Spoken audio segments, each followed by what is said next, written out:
joy thara haki mukte kher ani a tichuan mukte kher puan avena tichuan ite tui mizo ma ite tui ala ani ite tui na roman hanbi ani a asuma hian mi jemte anna a tichuan in lo ke an wa thi ani tichuan in lukum ko mi kum beu ani lo me thar ya chuan Mary lui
Mizo Presbyterian Church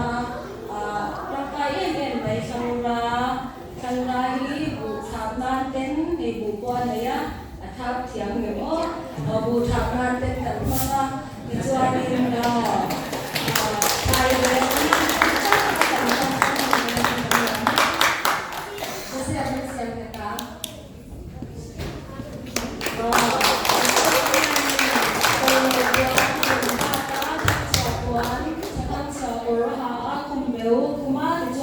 Mizo Presbyterian ai na kan ni a kwang te ne na sai ai rai kwa sai te tam kan ni san kwa kwa te kwa ko in sai kui am kan ni na kwang te khan ko re re ke se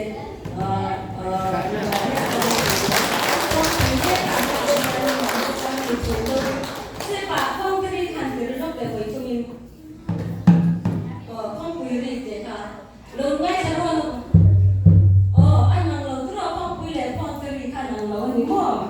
Mercy Chapua.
Zol bu siya ka naman.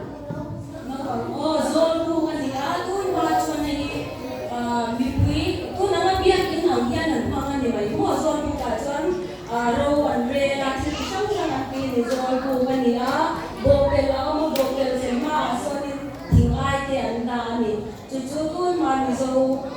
in na oi mu mani ko pakata zon ko pakat om lo thei lo ani an sitai mai an ko aran pasal kha te ko kom na te ani kan no me ne chuan ri ka moi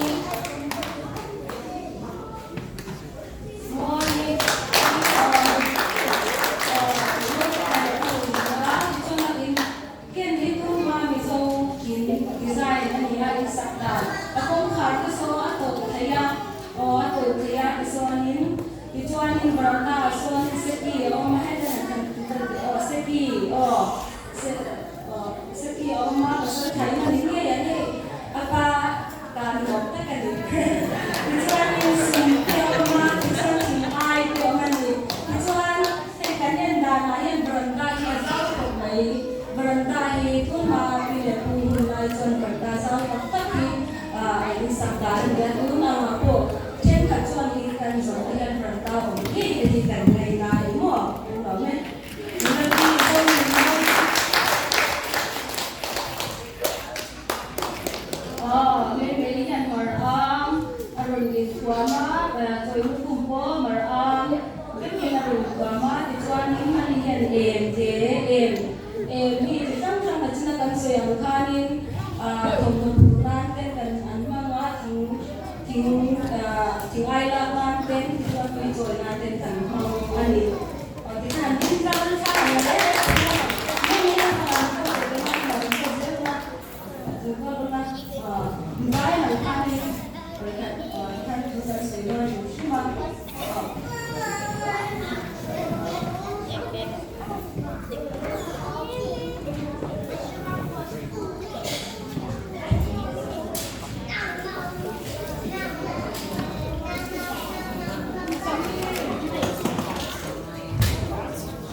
Mizo Presbyterian Church Rapali kan ramzol khoma chu kan sadon ni ama sabera hian Mizo National Anthem Roman Dress kan che ti la kan sadona hemi la kan sak chu hian hemi Roman Dress kan che ti la kan sak chu hian me puite kan kut ding lampang kan om ne ngin kan lo da ve thok do na nia ti ka han som du cheu ni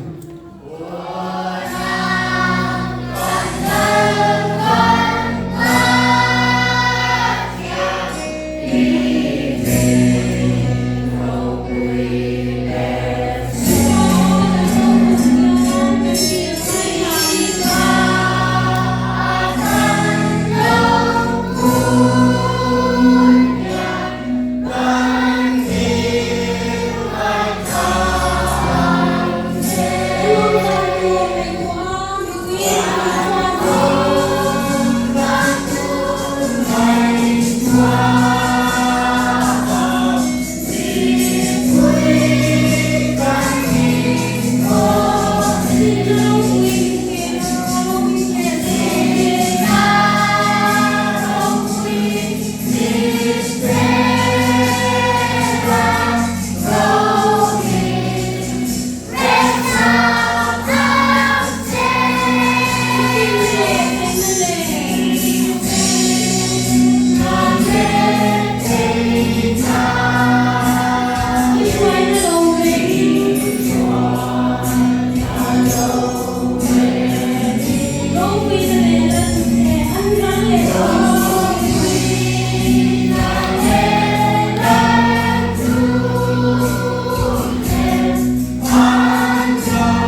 Mizo kan ni kan yo me.